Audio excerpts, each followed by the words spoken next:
ನಮಸ್ಕಾರ ಕರ್ನಾಡು, ಎಲ್ಲರೂ ಹೇಗಿದ್ದೀರಾ? ಚೆನ್ನಾಗಿದ್ದೀರಾ ಅನ್ಕೋತಾ ಇದ್ದೀನಿ. ಸೊ ಬೆಳಗ್ಗೆ ಎದ್ದು ಟೆಂಪಲ್ಗೆ ಹೋಗಬೇಕು ಅಂತ ರೆಡಿ ಆದ್ವಿ, ರಾಘವೇಂದ್ರ ಸ್ವಾಮಿ ದೇವಸ್ಥಾನಕ್ಕೆ.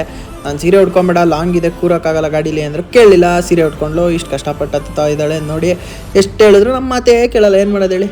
ಈಗ ನೋಡಿ ಒಳ್ಳೆ ಗುಬೆ ಮರಿತಾರೆ ಅವು ಅಂತ ಅವಳೆ ಹೆಂಗೆ ಈಗ ಆನ್ ದಿ ವೇ ಬರ್ತಾ ಇದ್ವಿ. ಹೂವು ಬೇಕು ಅಂದರು. ಸೊ ಹೂವು ತಗೊಳ್ಳೋಣ ಅಂತ ಸೈಡ್ಗೆ ಹಾಕ್ತೆ. ಆನ್ ದಿ ವೇ VIP ಸಿಕ್ಕಿದ್ರು. ಸೊ ಅವರೇ ನಮ್ಮನ್ನ ಎಸ್ಕಾರ್ಟ್ ಮಾಡ್ಕೊಂಡು ಹೋಗ್ತಾರೆ, ನಮ್ಮ ನಿಖಿಲ್ ಕುಮಾರಸ್ವಾಮಿ. ಆ್ಯಕ್ಚುಲಿ ಟೆಂಪಲಲ್ಲಿ ಕೂದಲು ಬಿಡೋಂಗಿಲ್ಲ. ಸೊ ಜಡೆ ಹಾಕೊಳ್ಳಿಕ್ಕೆ ಕ್ಲಿಪ್ ಬಿಚ್ಚಿಟ್ರೆ ಈ ನನ್ನ ಮಗ ಕ್ಲಿಪ್ನೇ ಇಟ್ಕೊಂಡು ತಲೆ ಬಾಸ್ತಿದ್ದಾನೆ. ಎಂಥವ್ನಿರ್ಬೋದು ಟೆಕ್ನಾಲಜಿಯ. ನಾವು 3 ವರ್ಷ ಮುಂಚೆ ಬಂದಾಗ ಇಲ್ಲಿ ದೇವಸ್ಥಾನದಲ್ಲಿ ಏನೂ ಇರಲಿಲ್ಲ. ಈಗ ಎಷ್ಟು ಬೆಳವಣಿಗೆ ಆಗಿದೆ ಗೊತ್ತಾ, ಕ್ಷೇತ್ರ ಫುಲ್ ಡೆವಲಪ್ ಆಗಿದೆ. ಏನು ಜನ ನೋಡಿ, ಅಪ್ಪ ದೇವ್ರದ್ದು ಅಷ್ಟೇ ಶಕ್ತಿ ಇದೆ. ದೇವ್ರ ದರ್ಶನ ಮಾಡಿ ಸ್ವೀಟ್ ಪೊಂಗಲ್ ತಿಂದ್ವಿ, ಪ್ರಸಾದ ಸಕ್ಕದಾಯ್ತು. ಈ ಎಕ್ಸ್ಪ್ರೆಷನ್ ಯಾಕೆ ಕೊಡ್ತಾ ಇದ್ದಾಳೆ ಅಂತ ಮುಂದೆ ನೋಡಿ. ಬಟಾಣಿ ತಿಂತಾ ಇರೋ ಬಟಾಣಿ, ಇಲ್ಲೇ ಎಳೆ ಮಕ್ಳನ್ನ ಕರ್ಕೊಂಬಂದಂಗೆ ಆಯಿತು. ಅದು ಕೊಡಿ ಅಂದ್ಕೊಂಡು ದೇವ್ರ ದರ್ಶನನೂ ಪಡೆದಾಯಿತು, ಪ್ರಸಾದನೂ ತಿಂದಾಯಿತು, ಇವಳು ತಿಂಡಿನೂ ಕೊಡ್ಸಾಯಿತು. ಸೊ ಇಲ್ಲಿಗೆ ವಿಡಿಯೋ ಮುಗಿಸ್ತಾ ಇದ್ದೀನಿ. ಮುಂದಿನ ವಿಡಿಯೋಲಿ ಸಿಗ್ತೀನಿ. ಬಾಯ್.